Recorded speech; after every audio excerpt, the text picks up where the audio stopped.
We need to act as one, collectively, and deal with the wealth that we have to the advantage of Africans. Hitherto, it has not been totally to our advantage.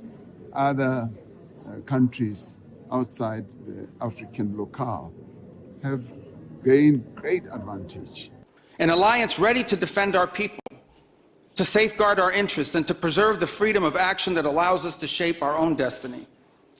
Not one that exists to operate a global welfare state and atone for the purported sins of past generations.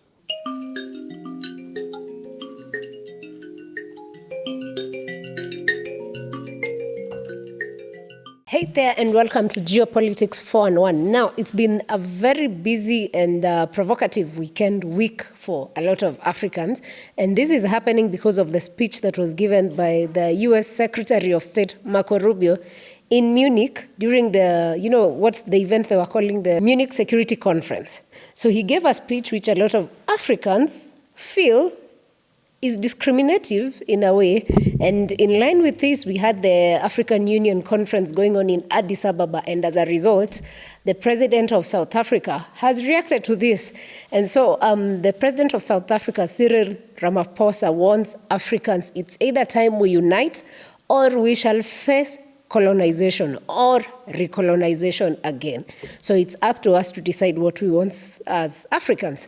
So President Ramaphosa has warned that Africa should unite and stand its ground to prevent being exploited for its rock, soil, and dust. Basically, he means it's our time to think and act as Africans so that our minerals are not, taken advantage of by the West.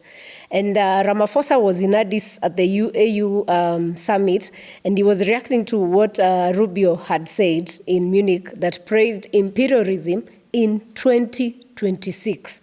Can you believe in 2026, Marco Rubio is okay saying how the U.S. should be uniting and pushing an agenda that promotes the U.S. and the West as one, basically Europe as one, meaning the rest of us, the global South, does not count in, according to him or the U.S., because, of course, by the time he's giving this speech, this is the U.S. stand. So Ramaphosa says Africa needs to respond to the rapid global geopolitical changes with one voice. And Africa leaders, it is sad that most African leaders have been silent on the statement that was made. Many are questioning why our leaders are silent. Again, it's a question of usually our leaders most of them are puppets of the West, and so they cannot react, because if they react, then the West will pull out or punish them because of the engagements they've had with them. And so as many citizens across the continent feel that a lot of the leaders have decided to go quiet because now their voices are silenced because of the choices they have made. So Ramaphosa added that what Africa should be avoiding is a new form of colonialism, where those economies will now begin to target the minerals that they have. And why he was saying these economies is because, according to the speech that was given by Marco Rubio, I have part of it, and it's been trending everywhere. There's a lot of push for settle new how the West and how Europe and America need to be allies who are proud of their culture, their heritage, heirs of the same great and noble civilization. And so one wonders what when you just go to the West, to Europe and America as the civilization that you are pushing for. What about the global South and the rest of the world? Like, where do we lie? So it's sad that these things are happening, and now then it's Africa rising to see that we also need to allow ourselves to utilize our resources so that we are not being colonized again. So he further added that it is now time for Africa to do business on its own terms and to make sure the decisions that we engage in, especially at the G20, on how we treat our endowments, particularly critical minerals, and how they should be dealt with. So he's challenging Africa to do business on its own terms. And why is this? A lot of the minerals that are in Africa does not process. Let's say, like there's mining in DRC, in Burkina Faso, in South Africa, in Kenya. All these countries export the raw minerals to different countries in Europe and the West generally to go and process. And then we buy back the final product. So Ramaphosa is saying, it is time for Africa. We have to do business on our own terms. Then for us to do business with our own terms means we have to come up with our own companies where we can have this, like gold process. Otherwise, for us to be talking about doing business and we do not have the capacity, then it's all waste. But how do we build capacity if we cannot unite as a continent? It's time for us to go beyond, the petty politics of the East Africa, the West Africa, the South Africa, the North Africa. We can only unite if we want to be as powerful. That's the only way we will get our voices and our business done as one. So it should no longer be a case where rock, soil, and dust is exported out of Africa without being beneficiated. Again, as I have said, look at the countries that have the biggest, even gold,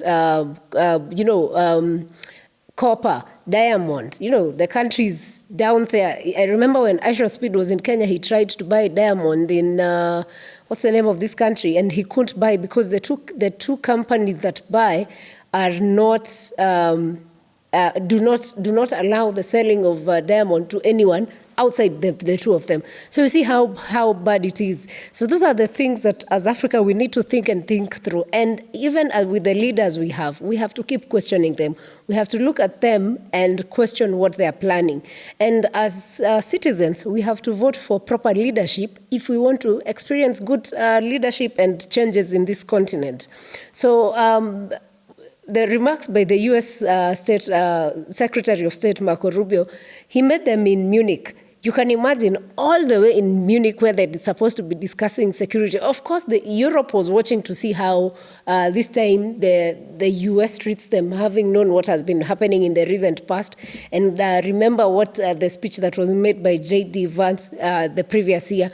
So Europe was watching to see, is America still our friend? Are they going to pull out?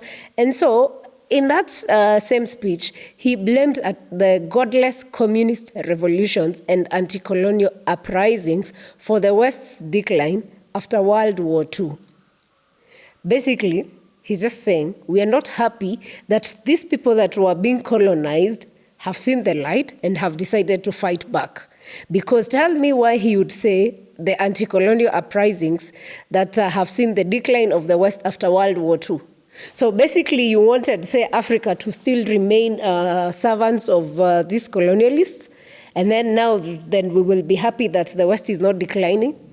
How selfish that in this time and age, someone would be making such a speech, and you expect that as Africans we don't read between the lines. It's time for us as Africans to wake up, and we must say no.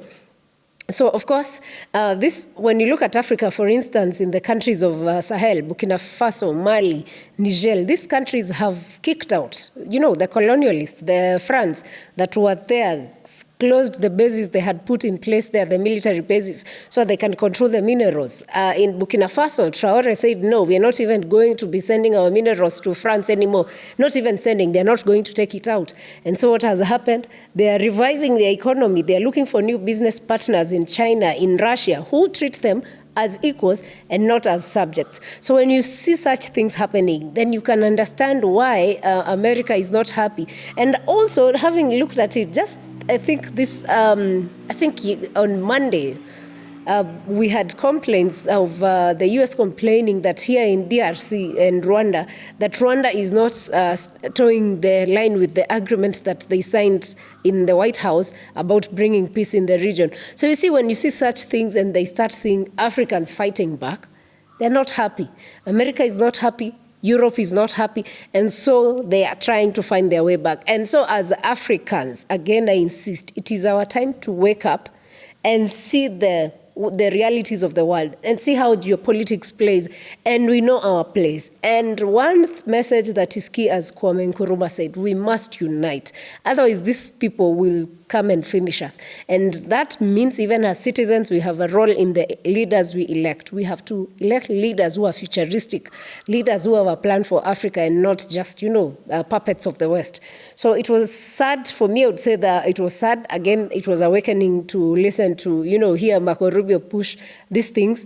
And also, just seeing him say that the US and Trump would like to work with what is considered to be Western allies to stem the decline.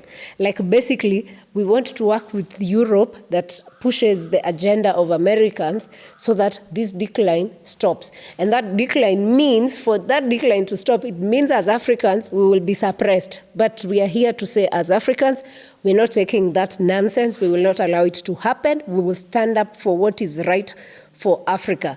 Whether you count that as a loss of dominance for you, that is your problem. It is our time. We have realized who we are.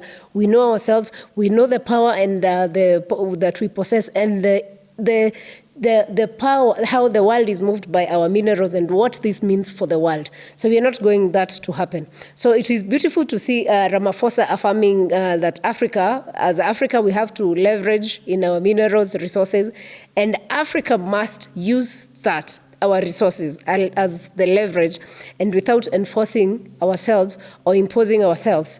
We need to see and act collectively as one continent with one goal, and deal with wealth that we have as a continent to the advantage of Africans and everyone, the continent. So he also argued that thus far it's not always been to Africa's advantage. That we know it's no lie, as I was saying. We have seen countries with a lot of minerals. There's always war that is planned so that they are able to plunder and pick whatever they can from our minerals, take it away, and leave Africa, in pain. So as he says, it's not been to Africa's advantage. That's true. And other countries outside of the continent have always been getting more advantage from these minerals. This is the sad truth.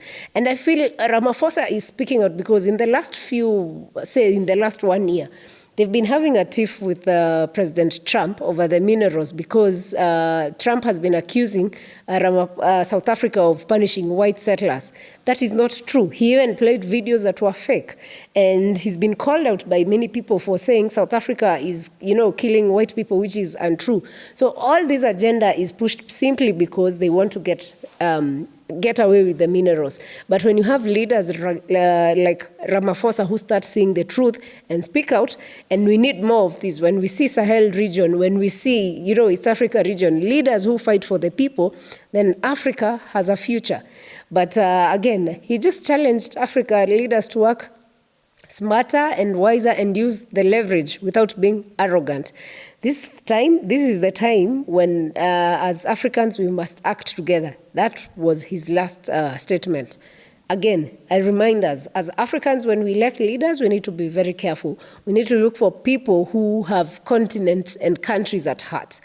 If we want to prosper as a continent, it's time we unite. If we do not want, we shall sit and go through what our grandparents and great-grandparents went through, colonization. But at least they were not aware. They did not have the knowledge that they were being colonized. It would be so sad for us today to sit and watch the West imperialists push colonization in 2026 as we watch and we have the knowledge. It's time we act. Thank you for watching. Share with us in the comments section what you feel about this whole happening and how you think as Africans we can approach it, because it is our time. From the north to the south, to the east to the west, as Africa, Niger, Mali, Kenya, Rwanda, Burundi, Botswana, everywhere. It's our time, South Africa. So share with us what you think in the comments section, and we'll catch you on the next episodes.